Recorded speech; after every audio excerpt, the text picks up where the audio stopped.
Est-ce que mon ex va vraiment revenir? C'est une question essentielle parce que si on le sait, on se comporte différemment après. Juste pour mettre les choses dans leur contexte. Une rupture, c'est compliqué, c'est beaucoup d'anxiété, c'est comme un poids sur la poitrine. C'est aussi lorsqu'on s'endort le soir, des espèces de craintes. Si ça se trouve, l'amour de ma vie ne reviendra jamais. Si ça se trouve, l'amour de ma vie est avec quelqu'un d'autre en ce moment. Et on l'aime bien évidemment, il y a aussi une partie de la vie qu'on avait ensemble qui nous manque là-dedans. Et si on avait une forme de réponse immédiate en se disant je sais que cette personne ne reviendra jamais, ça nous permettrait peut-être de faire un deuil un peu plus rapidement. On se dirait c'est fichu quoi que je fasse, je n'ai plus besoin de lutter. Maintenant, si on nous disait cette personne va revenir si elle bosse un peu sur elle ou si je bosse un peu sur moi, dans ce cas-là, on pourrait faire ces efforts, on pourrait attendre et subir cette espèce d'anxiété un peu plus longtemps. On va voir aujourd'hui différents points à observer pour savoir si ton ex a une chance de revenir ou pas. Avant de démarrer, si vous le souhaitez, abonnez-vous à cette chaîne. Il y a aussi un quiz qui s'appelle Quelles sont mes chances que mon ex revienne et toute mon équipe est là, vous attend au téléphone. Il y a un lien pour prendre rendez-vous qui est juste en dessous. Le tout premier point à regarder, c'est est-ce que ma relation était saine? Vous allez me dire Antoine, quel est le rapport avec tout ceci? Moi, je l'aime, quoi qu'il se passe, je veux que cette personne revienne dans ma vie. Oui, stop. Voyons déjà s'il y avait les bonnes bases pour qu'une relation se crée. Si jamais tu vas faire réviser ta voiture, tu auras une espèce de checklist. Et c'est ce qu'on va faire aujourd'hui, on va regarder si tous les points de cette liste sont bien vérifiés ou pas. Juste pour rappel, parce que beaucoup d'entre vous semblent l'avoir oublié, et je peux aussi parfois l'oublier dans ma propre vie. Une relation amoureuse, en général, c'est fluide, c'est facile pendant les quelques premières années. Je parle bien d'années, non pas de quelques semaines, ni même de quelques mois. En général, les 2 années qui démarrent, les 3 années sont extrêmement simples. C'est là où on s'aime le plus et les problèmes devraient commencer juste après. Si je fais une caricature, on va voir deux choses qui sont totalement différentes. Alors, encore une fois, c'est une caricature, mais ça permet de poser les idées. En coaching, si jamais j'ai une personne qui me dit Antoine, ça fait 6 mois qu'on est ensemble, ou alors ça fait 1 an qu'on est ensemble, ou même ça fait 2 ans qu'on est ensemble, on se dispute régulièrement, mais on s'aime beaucoup tous les deux, on veut que ça fonctionne, on n'arrive pas à s'accorder. Et au fond de moi, je pense qu'on peut enfin trouver un jour une manière de rendre tout ceci plus simple. T'es peut-être dans une forme de déni qui pourrait se reformuler différemment. Cette phrase serait en réalité, ça a toujours été compliqué, l'autre ne changera probablement jamais et je m'accroche à un espoir qui est irréel. Maintenant, voici une autre phrase sur laquelle je préfère travailler. L'autre phrase c'est Antoine, ça fait 15 ans qu'on est ensemble. On a eu une très belle relation, on a construit des choses ensemble. Cette relation était calme, équilibrée et dans le respect l'un de l'autre. Mais au bout de 15 ans, on a fini par se perdre.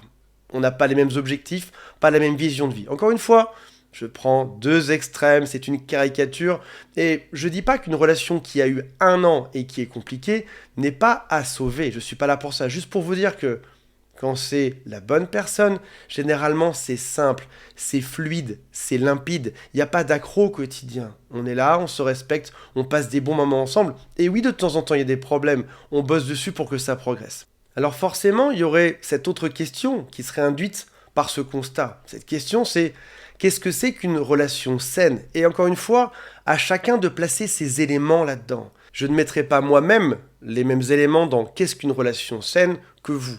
Si jamais demain quelqu'un vient et te dit j'ai compris l'amour, ce sera probablement faux. On voit chacun l'amour d'une manière différente. On voit chacun le respect ou le bonheur d'une manière différente. Je vous donne quelques éléments, à vous de faire votre choix là-dedans pour me dire si oui ça vous correspond et vous aimeriez ça ou pas. Commençons par le respect. S'il n'y a pas de respect, il n'y a pas d'amour. Encore une fois, le respect, chacun le voit comme il le souhaite. On peut aussi souhaiter une relation qui soit calme, une relation dans laquelle on ait confiance en l'autre, une relation dans laquelle il y ait des rires, où on s'amuse beaucoup. On pourrait aussi dire qu'une relation saine, c'est une relation dans laquelle deux personnes très heureuses se rendent encore plus heureuses ensemble. Peut-être aussi une relation dans laquelle on est en sécurité. On sait que s'il y a un problème, l'autre sera là. On sait aussi que si on rentre à la maison le soir, il n'y aura pas de souci pour notre vie, éventuellement pour celle de nos enfants. Un autre point essentiel, si vous avez des enfants, c'est bien évidemment que vos enfants, à chacun, soient tolérés. On ne pourrait pas mettre ses enfants en seconde position. On pourrait aussi ajouter à ça la capacité à résoudre des problèmes. Repensez à la toute première dispute de couple que vous avez eue. Est-ce que vous avez réussi à la résoudre ou pas? Ou est-ce que c'est finalement pas vous qui avez dû tout accepter par rapport à ce que l'autre proposait? On comprend beaucoup de choses sur la longévité d'une relation lorsqu'on regarde la capacité de ces deux personnes à résoudre un problème. Il y a un problème, c'est une chose, tous les couples ont des problèmes. Est-ce qu'on est capable de s'asseoir autour d'une table, d'y réfléchir, d'y penser, de chacun faire son mea culpa et d'avancer, et de faire en sorte que ce problème n'arrive plus jamais. Ce qui serait totalement différent dans une relation qui serait toxique, en gros c'est on a un problème qui revient tous les 3 mois ou tous les 6 mois et on n'arrive jamais à le résoudre. Et peut-être même que l'autre te le reproche toujours ou que tu reproches toujours ça à l'autre. Donc en gros, on aurait un couple qui serait de plus en plus lourd, de plus en plus compliqué à avancer parce que les problèmes s'accumulent. Dans une relation saine, les problèmes sont résolus. Dans une relation qui n'est pas saine, les problèmes s'accumulent et mènent bien évidemment à une rupture amoureuse. Une autre question à se poser pour savoir si tu es avec la bonne personne, c'est quelle a été ta position pendant le couple, pendant la rupture, et même quelle est ta position après cette rupture amoureuse. Est-ce que tu es toujours la personne qui est en train de courir après l'autre? Est-ce que c'est toi qui place l'autre sur un piédestal? Est-ce que c'est toujours toi qui fais des compliments à l'autre? Est-ce que c'est toi qui mets le plus d'énergie dans cette relation? Est-ce que c'est toi qui étais le plus amoureux, la plus amoureuse, et tu as l'impression que tu es en train de courir après une chimère qui est un petit peu là, et puis ça marche plus. Pendant 2-3 jours, ça fonctionne bien, et le 4e jour, il y a une dispute. Et c'est toujours toi qui mets l'énergie. En gros, tu mets 10 d'énergie dans cette relation lorsque l'autre met 1. Et tu as l'impression d'être toujours celui qui porte le couple. Je vais vous dire une phrase qui est difficile à entendre, mais la rupture amoureuse est une réponse logique à un couple qui n'est pas viable. Alors attention, je ne dis pas que ce ne sera jamais viable, c'est juste que dans l'état actuel des choses, ou dans la configuration actuelle, ce ne serait pas possible de continuer comme ça. Mais il est possible de changer, heureusement, et on va en reparler. Alors, pourquoi est-ce qu'une relation ne serait pas viable? Prenons un autre exemple. Une maman chat a une portée de 10 chatons. Sur les 10, malheureusement, l'un des chatons décède. Pourquoi est-ce qu'il décède? Il n'est pas en bonne santé, ça ne fonctionne pas. Je ne dis pas que c'est une bonne chose ou pas, mais en tout cas, les autres 9 auront plus de facilité à survivre et à continuer de vivre de manière correcte. Maintenant, je ne compare pas votre ex ni votre amour à un chaton, mais maintenant, prenons juste le cas de votre rupture amoureuse. Il existe plein de raisons qui font qu'il serait compliqué de continuer cette relation. Prenons un exemple assez classique, les disputes. Quand un couple se dispute souvent, oui, on a beau être amoureux, ce qui est un prérequis à être en couple ensemble, mais être amoureux n'est pas suffisant. La majorité des gens, 70% des gens qui se quittent sont toujours très amoureux. Ils se quittent non pas parce qu'il y a un manque d'amour, ils se quittent parce que la relation est pénible au quotidien. Il y a beaucoup trop de disputes. On est amoureux, oui, mais on se rend malheureux ensemble. Ou alors peut-être que tu es avec une personne qui est incapable de s'engager. Ou alors il y a des rancœurs qui ne passent pas. Ou alors même parfois, l'autre te voit comme étant une personne qui est trop bien et ne veut pas rester avec toi. L'autre se dit, si jamais je reste, je finirai par me faire quitter un jour dans ma vie. Il existe des centaines de raisons. Maintenant, voici la question compliquée. Est-ce que tu connais la raison pour laquelle vous vous êtes séparés? La majorité des gens me disent oui, mais en réfléchissant, ils ne savent pas trop. On ne sait pas exactement pourquoi est-ce que nous, on a toujours cette belle motivation à faire continuer cette relation et pourquoi est-ce que l'autre a abandonné.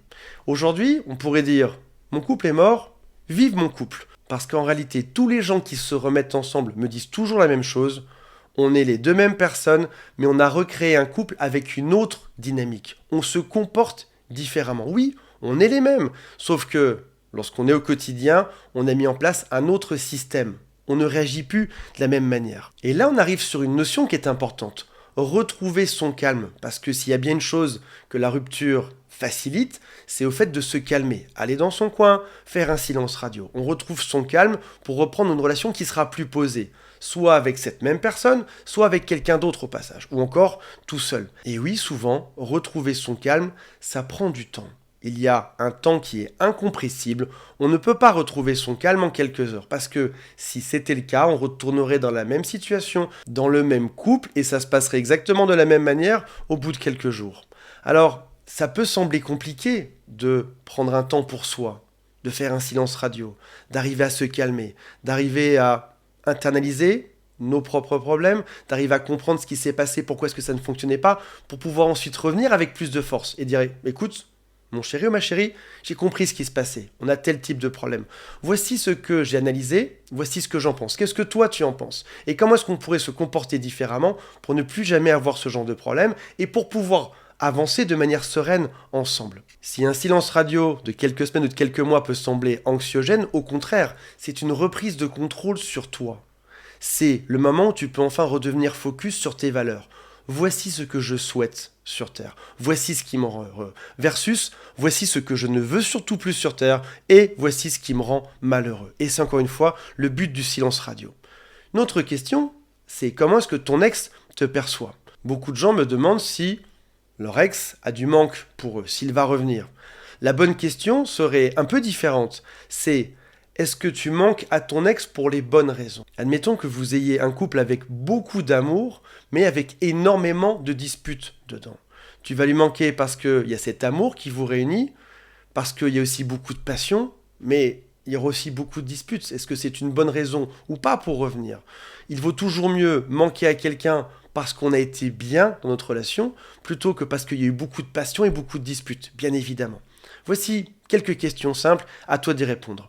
Est-ce que tu as fait tout ce qui était en ton possible pour être la meilleure personne? Je ne dis pas qu'on est parfait, on a tous des problèmes. Tu es probablement extrêmement parfaite. J'ai aussi des défauts. On a aussi des défauts et tu en as tout comme moi. Est-ce que tu as su t'excuser quand il le fallait? Est-ce que l'autre personne aussi a su s'excuser? A su prendre sa part de responsabilité quand il y avait des problèmes? Ou encore, est-ce que tu as tout donné dans une relation qui était toxique, mais l'autre n'a pas fait grand-chose en face de toi? Et crois-moi sur une chose, si tu as donné tout ce que tu pouvais, si tu as été une bonne personne, il y aura du manque chez ton ex. Parce que trouver quelqu'un de bien aujourd'hui, c'est quelque chose de compliqué. Donc n'aie jamais de doute là-dessus. Si jamais tu as fait tout ce que tu pouvais, avec parfois des erreurs, et c'est bien normal, il y aura du manque du côté de ton ex. Et quand on est une bonne personne, chaque jour de silence radio que tu feras créera un peu plus de manque chez lui. Le souci, et j'ai envie de dire l'erreur classique là-dedans, c'est de revenir en faisant des tonnes. Je m'excuse. Je t'aime, viens on se remet ensemble, j'ai rêvé de toi cette nuit, je suis la femme de ta vie, je suis l'homme de ta vie, il faut qu'on se marie, il faut qu'on avance. T'es en train d'en faire beaucoup, peut-être même encore une fois, parce que t'en as déjà fait beaucoup pendant le couple, t'en as fait beaucoup pendant la rupture amoureuse, t'es encore une fois en train d'en faire beaucoup pour que l'autre revienne. Et ça apparaîtra comme faux. Parce qu'en réalité, l'autre ne met pas la même énergie que toi là-dedans. Une bonne reconquête amoureuse se fait dans le temps et dans le calme. Il faut accompagner en douceur un mouvement. Il faut en parler ensemble. Ne pas encore une fois laisser son émotionnel parler à notre place. Une reconquête rapide ne fonctionne pas. Une reconquête rapide, c'est très simple, on se remet ensemble et on a le même problème au bout d'une semaine. Donc garde bien en tête qu'une vraie reconquête qui fonctionne, où on va changer par la suite, on parlait de deux personnes qui se comporteraient de manière différente, ça prend du temps. Une reconquête n'est jamais rapide, c'est toujours extrêmement lent. On va prendre notre temps. Si jamais c'est l'homme de ta vie, t'es pas à 1 mois près, t'es même pas probablement à 6 mois près, t'es peut-être même pas à 5 ans près pour revenir avec le bon état d'esprit. Laisse passer quelques semaines, laisse passer quelques mois jusqu'à retrouver ton équilibre pour enfin revenir vers ton ex en ayant une vraie discussion d'égal à égal. Lorsque toute votre haine sera dissipée, quand les problèmes seront un peu oubliés, quand ton émotionnel sera calmé aussi, tu seras capable d'avoir cette bonne discussion pour recréer quelque chose de solide. Ce que tu veux sur Terre, c'est pas être pile avec cette personne. Ce que tu veux sur Terre, c'est être heureux dans ta vie, que ce soit avec lui ou avec quelqu'un d'autre. Ton cerveau te joue des tours et te fait croire que c'est cette personne qui peut tout résoudre. Ce que tu veux au-dessus de tout dans cette pyramide des besoins, c'est être heureux. Et en numéro 2, éventuellement, être amoureux de cette personne. Mais passe ton bonheur en priorité, tu verras que tout va se résoudre de manière extrêmement simple. Voilà mes amis, j'espère que ça vous a intéressé. On se retrouve prochainement.